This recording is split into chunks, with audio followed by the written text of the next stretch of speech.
너무나도 은혜가 됐고 오늘따라 별나게도 더 잘하시는 것 같은데요. 우리 이 찬양으로 하나님께 영광 올려드리고 우리 뜨겁게 함께 박수로 우리 하나님께 영광 올려드리겠습니다. 하나님 감사합니다. 우리 이 자리를 축복하여 주옵소서. 이 시간 우리에게 주시는 하나님의 말씀을 받습니다. 우리에게 주시는 하나님의 말씀은 로마서 8장 35절부터 39절까지의 말씀입니다. 신약성경 로마서 8장 35절부터 39절까지의 말씀을 우리 한 마음과 한 목소리로 천천히 마음을 합하여서 합독합니다. 로마서 8장 35절부터 39절까지의 말씀입니다. 다 찾으신 줄 알고 함께 한 목소리로 천천히 합독합니다. 시작.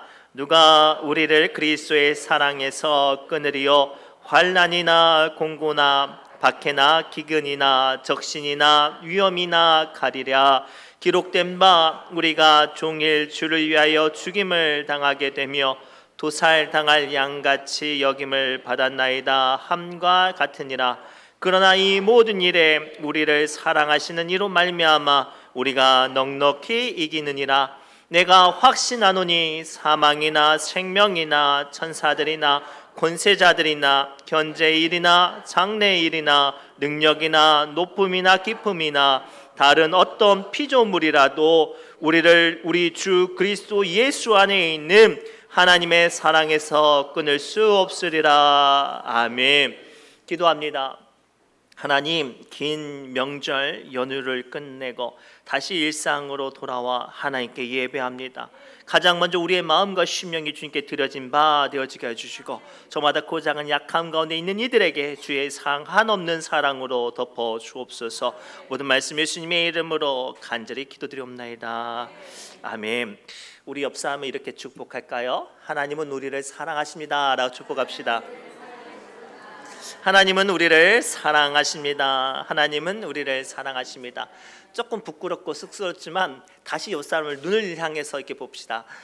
나도 당신을 사랑합니다 라고 축복합시다. 나도 당신을 사랑하시기 바랍니다. 아이고, 야, 우리 김성배 집사님과 허승곤 권사님이 눈을 마주치면서 말씀을 하셨어요. 아, 참 귀한 것 같아요. 하나님은 우리를 사랑하십니다. 그 사랑 가운데 우리는 늘 이기는 줄 믿습니다. 아주 긴 명절이 끝났습니다. 명절 기간에 가족들과 또는 자녀들을 만나셨나요? 1년 만에 만났는데 마음이 어떠신가요? 늘 반갑고 감사하고 또 좋죠. 근데 그런 생각 해보신 분 계신가요? 아니, 긴 시간 만에 만났는데 도대체 나는 왜 이 사람을 만났는데 설레고 감사하고 감격하고 기쁜가? 그런 생각 해보신 적이 없나요? 우리가 조금만 생각하면 1년 만에 보는 이 사람들도 우리가 감사하고 축복하고 반갑고 기쁜 이유는 그 관계가 이 사랑의 관계여서 그래요. 오늘 본문의 제목은 하나님은 우리를 사랑하십니다 라는 제목이에요. 이 말씀은 우리 기독교의 복음의 정수이자 상당수의 많은 사람들이 알고 있는 메시지죠.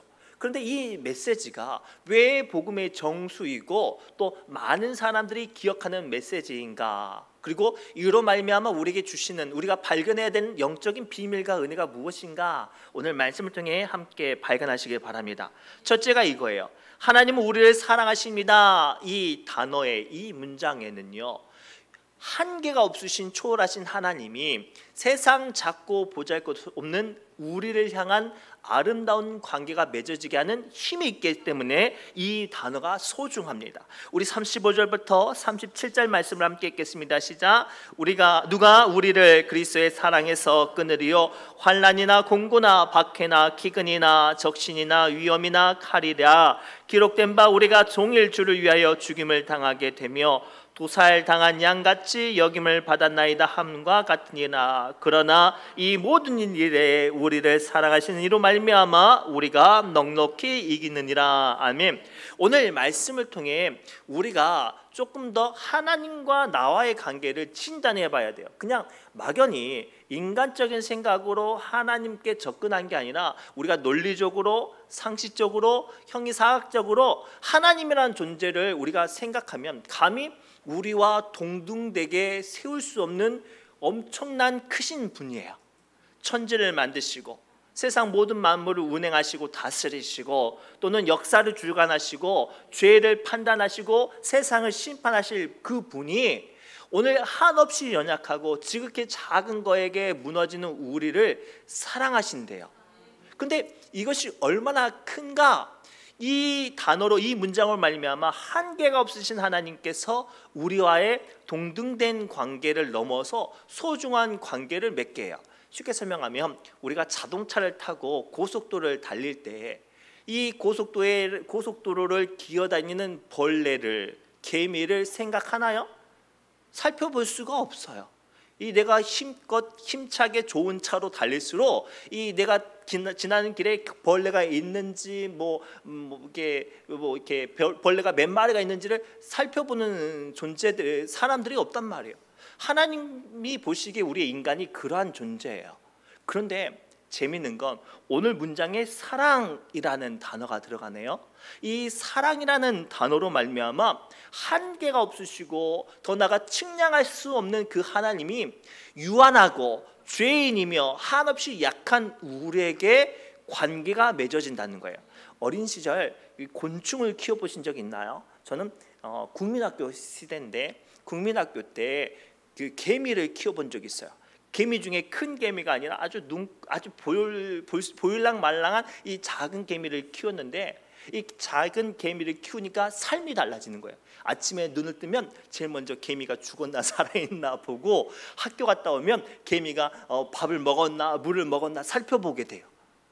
다른 사람들에게는 지나가다 밟으면 밟혀 죽일 존재지만 사랑이라는 관계가 나와 그 개미 가운데 들어오니까 이 개미가 먹고 누리고 사는 모든 것에 마음이 쓰여지게 하고 이 보잘것이 없고 한없이 약한 개미를 살게 하려고 내가 온 힘을 다하더라는 거예요. 오늘 이 문장이 복음의 종수이며 우리에게 구원의 약속이 되는 이유가 여기 있어요. 하나님은 우리를 사랑하십니다. 이 문장으로 말미암아 우리는 여전히 약하고 죄 가운데 있을지라도 하나님은 우리를 살게 하십니다. 우리가 죄 가운데 무너지고 그 작은 질병과 약함 가운데 무너질지라도 이 문장으로 말미암아 하나님은 우리를 이기게 하시고 살게 하시고 능력 가운데 서게 하십니다. 거기서 그치지 않고 우리를 자녀 삼아 주시고 하나님 앞에 서게 하십니다. 아가서를 보면요, 아가서가 굉장히 독특한 책이에요. 본문에 아가서에 등장하는 술라미 여인은요, 이름조차도 등장하지 않고 1장 3절에서부터 6절까지 말씀을 보면 이 여인에 대한 행색을 묘사하는데 일단은 피부가 검대요. 심지어는요, 그 얼굴과 피부가 게달 장막 같다고 표현하고 있는데 당시의 게달 장막은요, 사막에 사는 유랑 민족들이 머무는 거주지의 천막의 가장 밖에 그 천막을 감싸고 있는 그 가죽이에요. 얼마나 거칠겠어요. 뜨거운 태양과 이 강한 모래바람을 맞는 이 가죽이니까 표면이 아주 거칠겠죠. 그러니까 이 술라미 여인은요, 얼굴도 검고 이 피부도 아주 거친 여인이라는 거예요. 심지어는요, 아가서를 쭉 보면 사람들도 만류해요. 네가 감히 이 솔로몬 왕에게 설 수 있겠는가라고 비웃죠. 그런데요, 이 아가서를 가만히 보면요, 솔로몬 왕이 이 술라미 여인을 너무나도 사랑해서 그 여인을 찾아 헤매는 구절이 등장을 해요. 솔로몬이 어떤 존재입니까? 그 시대의 가장 부자고 가장 힘이 있고 가장 권력 있고 가장 지혜로운 사람인데 그 사람이 많은 사람이 무시하고 조롱하는 이 흑인 술라미 여인을 찾는 말씀이 아가서란 말씀이에요. 오늘 이 말씀을 통해 우리는 하나님과의 나와의 관계를 다시 한번 살펴보시길 바랍니다. 우리가 하나님을 먼저 사랑한 게 아니에요. 하나님이 우리를 사랑하셔서 오늘 이 예배의 자리에 또 구원의 자리에 서게 하신 줄 믿습니다. 그래서 요한복음 3장 16절에 성경은 다음과 같이 우리에게 말씀하세요. 함께 읽겠습니다. 하나님이 세상을 이처럼 사랑하사 독생자를 주셨으니 이는 그를 믿는 자마다 멸망하지 않고 영생을 얻게 하려 하심이라. 아멘. 이 말씀을 통해 하나님은 우리를 살게 하시려고 오늘 또 구원으로, 오늘 또 은혜로, 오늘 또 말씀으로 우리와 함께 하시는 줄 믿습니다. 두 번째, 그렇다면 왜 사랑하신다고 말씀하셨을까요? 자, 희, 노, 애락, 인간이 가지는 이 네 가지 감정 중에 무한한 것이, 유일한 무한한 것이 사랑이기 때문이에요. 우리가 기쁨도 그 순간이 지나면 기쁨이 시들시들해요.